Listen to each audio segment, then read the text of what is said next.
ભગવાનના મંદિરમાં તમે પહોંચી ગયા, આપણી પાસે કંઈ નથી, ખાલી હાથે પહોંચ્યા છે, નથી કોઈ ફળ, નથી કોઈ ફૂલ, ભગવાનની કઈ રીતે ભક્તિ કરશો? તો બસ વંદન કરો, ભગવાનને પ્રણામ કરો. શ્રી કૃષ્ણાય વયં નમઃ. આપણે બધા જ ભગવાન શ્રી કૃષ્ણને વંદન કરીએ. એક સામૂહિક ભક્તિ છે આ વંદન. ચાર લાભ એમાંથી જીવનમાં મળે છે. જેને જેને લાભ લેવા હોય એને નમવાની શરૂઆત આજથી જ કરી દેવી. કાલની વાત ન જોજો. આજનો લાભ લીજીએ રે, કાલ કોણે દીઠી છે? કાલ કે હાથ, એટલે કાલની વાત ન જોવી, આજે જ શરૂઆત કરી દેવી. ઘણો આનંદ મળશે, ઘણો લાભ મળશે. ભગવાન શ્રી કૃષ્ણના શ્રી ચરણોમાં આપણા વંદન છે. ભગવાન કેવા છે? આ પહેલા શ્લોકમાં બતાવ્યું કે સચ્ચિદાનંદ રૂપાયો. પરમાત્મા સચ્ચિદાનંદ છે. બહુ દિવ્ય શબ્દ છે આ વેદાંતનો, દાર્શનિક શબ્દ છે આ સચ્ચિદાનંદ. એના ઉપરથી એક આખો સંપ્રદાય આપણા ભારતમાં બન્યો, એનું નામ છે સચ્ચિદાનંદ સંપ્રદાય. આ સંપ્રદાયના ભક્તો જ્યારે પણ ભેગા મળે ત્યારે બે હાથ જોડી માથું નમાવી જય શ્રી સચ્ચિદાનંદ એમ બોલે. ત્રણ પદ ભેગા થઈ અને આ સચ્ચિદાનંદ શબ્દ બન્યો છે. સત, ચિત્ત અને આનંદ, આ ત્રણેયનો સરવાળો એ સચ્ચિદાનંદ થાય છે. ભગવાન સત્ય સ્વરૂપ છે, ભગવાન ચૈતન્ય સ્વરૂપ છે અને ભગવાન આનંદ સ્વરૂપ છે. પરમાત્મા સત છે. અને ઉપનિષદ કહે કે જ્યારે બ્રહ્માંડમાં કંઈ જ નહોતું ત્યારે સૌથી પહેલા આ સત તત્વ હતું. એને તમે ઈશ્વર કહો, બ્રહ્મ કહો, પરમાત્મા કહો, મહામાયા કહો, જે કહો તે એકમ સત. એ સત તત્વ એક જ છે. એને આપણા વિપ્રોએ, ભૂદેવોએ, આચાર્યોએ આ જગતમાં અનેક રૂપે રજૂ કર્યું છે. એ સત તત્વને કોઈ શક્તિ કહે, કોઈ શિવ કહે, કોઈ રામ કહે, કોઈ શ્યામ કહે છે. એ જુદું નથી. એકમ સત વિપ્રા બહુ ધાવદન. પરમાત્મા સત્ય સ્વરૂપ છે. પરમાત્મા ચિત્ત એટલે જ્ઞાન સ્વરૂપ છે, અથવા ચૈતન્ય સ્વરૂપે આપણા સૌના દેહમાં બિરાજનારું આ તત્વ છે. એકે શરીર એવું નથી કે જેમાં ચૈતન્ય બિરાજિત ન હોય. અને ચેતનાને કારણે તમે જાણો છો કે આપણું શરીર હાલે છે, ચાલે છે, બોલે છે, કેટલા બધા કામ કરે છે. પણ એ ચેતના જ્યારે ચાલી જાય ત્યારે એ જ શરીર એકદમ જળ થઈ લાકડાની જેમ પડ્યું હોય. ચૈતન્ય તત્વ વિદાય થયું, શરીરમાંથી ગયું, એટલે આ શરીર કંઈ ન કરી શકે, ન હાલી શકે, ન ચાલી શકે, ન બોલી શકે, ન સાંભળી શકે. એ જ શરીર છે, પણ ચેતના ચાલી ગઈ, હવે કંઈ ન કરી શકે. પછી એ શરીર ગમે એટલું સોના જેવું સુંદર હોય ને તો આપણે એને સાચવી નથી રાખતા. હવે એની કોઈ શોભા નહીં, કોઈ કિંમત નહીં. આપણે એને ઘરની બહાર લઈ જઈ અગ્નિ સંસ્કાર કરીએ છીએ, કારણ કે શરીર તો એ જ છે, પણ જે પરમ ચેતના હતી એ ચાલી ગઈ. તો ભગવાન શ્રી કૃષ્ણ ચૈતન્ય સ્વરૂપ આપણા સૌમાં બિરાજે છે. એટલા માટે રોજ ભગવાનને વંદન કરતા રહેજો. હે નાથ, આ શરીરમાં વધુમાં વધુ વર્ષો સુધી આપ બિરાજમાન રહેજો, જેથી આવા મંગળ કાર્યો અમે કરતા રહીએ. એ સાંભળ્યા તમને અમે સ્નેહથી સાંભળતા રહીએ, આપને પ્રેમથી ગાતા રહીએ. તો ભગવાન સચ્ચિદાનંદ છે, એટલા માટે વંદનીય છે. આનંદ સ્વરૂપ છે ભગવાન. અને ભગવાનનું જે સ્મરણ કરે, પૂજન કરે, ભજન કરે, એને પણ ભગવાન આનંદનું દાન કરે છે. પોતે આનંદ રૂપ છે અને જે એને ભજે, પૂજે, એને ભગવાન આનંદનું દાન કરે છે. સંતો અનુભવ કરી લખી ગયા કે આનંદ કોઈ પદાર્થમાં નથી, આનંદ એ ભગવાનનું સ્વરૂપ છે. આનંદ કોઈ વ્યક્તિમાં નથી, આનંદ કોઈ વસ્તુમાં નથી. આનંદ એ ભગવાનનું સ્વરૂપ છે. એટલા માટે સાચો આનંદ પ્રભુના ચરણમાં છે, પ્રભુના સ્મરણમાં છે. ભગવાન સચ્ચિદાનંદને આપણા વંદન છે. બીજી વાત લખી, વિશ્વ ઉત્પત્ત્યાદિ હેતુએ આ જગતનું સર્જન, જગતનું પાલન અને જગતનો સંહાર ત્રણેય કાર્યમાં હેતુ રૂપમાં હરિ છે, ભગવાન છે. એ જ પરમાત્મા સર્જન કરે, એ જ પાલન કરે અને એ જ અંતે સંહાર કરે છે. જેમાંથી આખું જગત પ્રગટ થયું, જેની કૃપાથી જગત જીવી રહ્યું છે, અંતે આખું જગત એ પરમ તત્વમાં લીન થઈ જાય છે. આ સંસારનું સર્જન મેં કે તમે નથી કર્યું, કારણ કે આપણો જન્મ નહોતો ત્યારે પણ જગત હતું, આજ પણ છે, અને જ્યારે એક દિવસ ચાલ્યા જશું આ જગત છોડીને ત્યારે પણ જગત રહેવાનું છે. આનો અર્થ એ થયું કે આ દુનિયા આપણે નથી બનાવી, એની રચના ભગવાને કરી છે. એનું પાલન પણ ભગવાન કરે છે, આપણે નથી કરતા. આપણે કોણ છીએ પાળનારા? આપણને તો સંખ્યાની પણ ખબર નથી કે આ જગતમાં કેટલા પશુ, કેટલા પક્ષી, કેટલા જીવજંતુ છે. આ બધાને કોણ પાળતું હશે? પાલનહાર પ્રભુ છે. અને ત્રીજી વાત કરી, જ્યારે જગતનો સમય પૂરો થાય, પ્રલયનો સમય થાય, ત્યારે સમગ્ર બ્રહ્માંડ ભગવાનમાં લીન થઈ જાય છે. જ્યાંથી પ્રગટ થયું એમાં જ એ વિલીન થાય. આ ત્રણે ત્રણ જે ક્રિયાઓ છે એ ભગવાન કરે છે, એટલા માટે વંદનીય છે. અને ત્રીજી વાત લખી કે આપણે જો ભગવાનને વંદન કરશું, શરણે જશું, તો ભગવાન આપણા 3 તાપને હરી લેશે. આધ્યાત્મિક, આધિદૈવિક, આધિભૌતિક, આ ત્રિવિધ તાપ કહેવાય છે, એને હરનાર ભગવાન છે. તાપત્રય વિનાશાય શ્રી કૃષ્ણાય વયં નમઃ.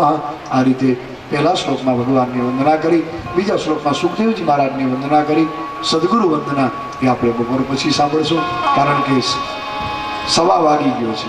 એકને વાળાને યાદ કરી અત્યારની કથાને વિરામ. ફરી બપોરે 3:30 વાગે મળશું.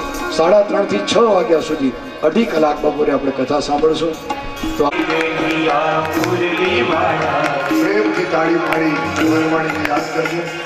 કનૈયા કનૈયા મુરલી વાળા રે, કનૈયા મુરલી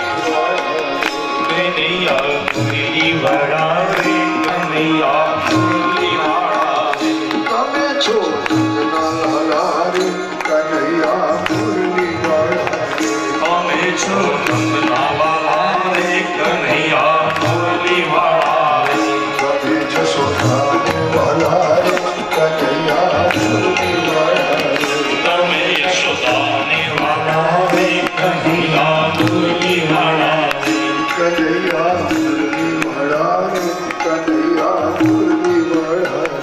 કનૈયા મુરલી વાળા રે, કનૈયા મુરલી વાળા રે. કનૈયા મુરલી વાળા રે, કનૈયા મુરલી વાળા રે. કનૈયા મુરલી વાળા રે, કનૈયા મુરલી વાળા રે. કનૈયા મુરલી વાળા રે, કનૈયા મુરલી વાળા રે. કનૈયા મુરલી વાળા રે, કનૈયા મુરલી વાળા રે.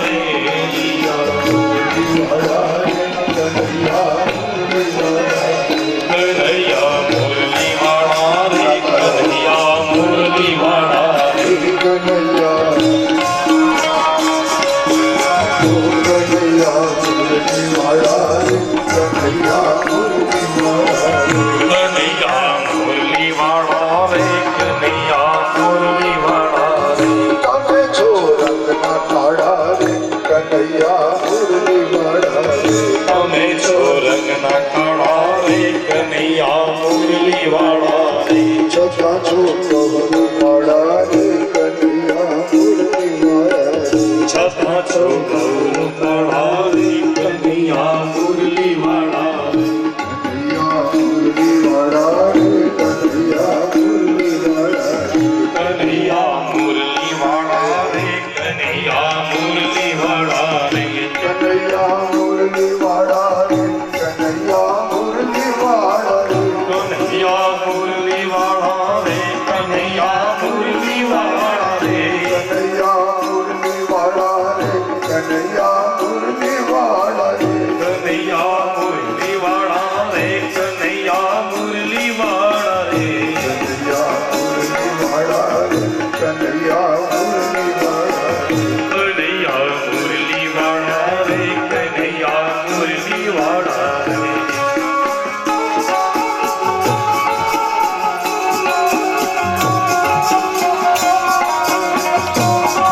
રે,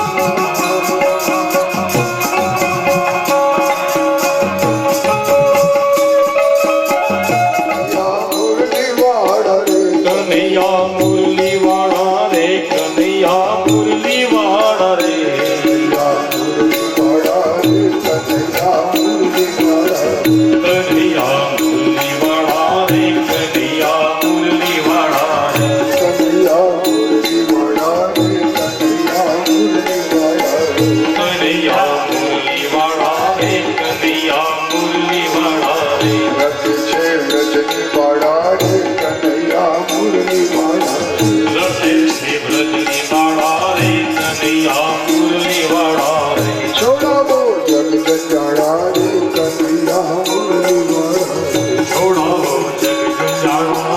કનૈયા મુરલી વાળા રે, કનૈયા મુરલી વાળા રે. કનૈયા મુરલી વાળા રે, કનૈયા મુરલી વાળા રે.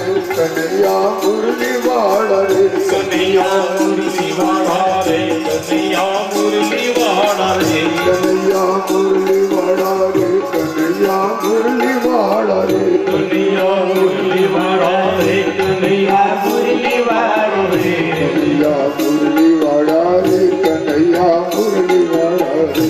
કનૈયા મુરલી વાળા રે કનૈયા મુરલી વાળા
शक्ति श्री अम्बे मात की जय श्री भवानी मात की जय श्री रामचंद्र चंद्र भगवान की जय श्री कृष्ण चंद्र भगवान की जय सदगुरु भगवान की जय सनातन धर्म की जय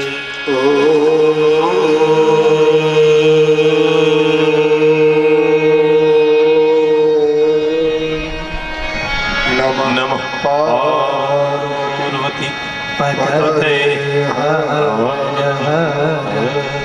महादेव। ओम शांति शांति शांति।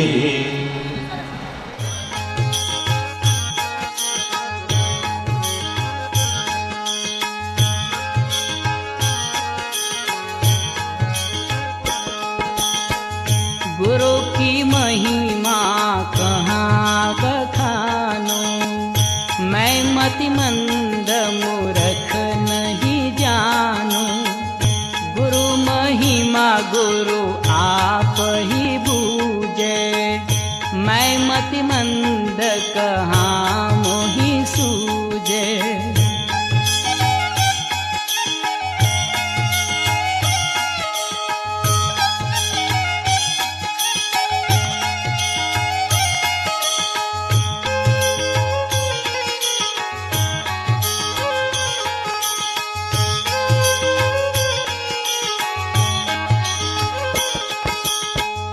गुरु महिमा गुण गोविंद गाऊं, व्यास वचन की शाख बताऊं।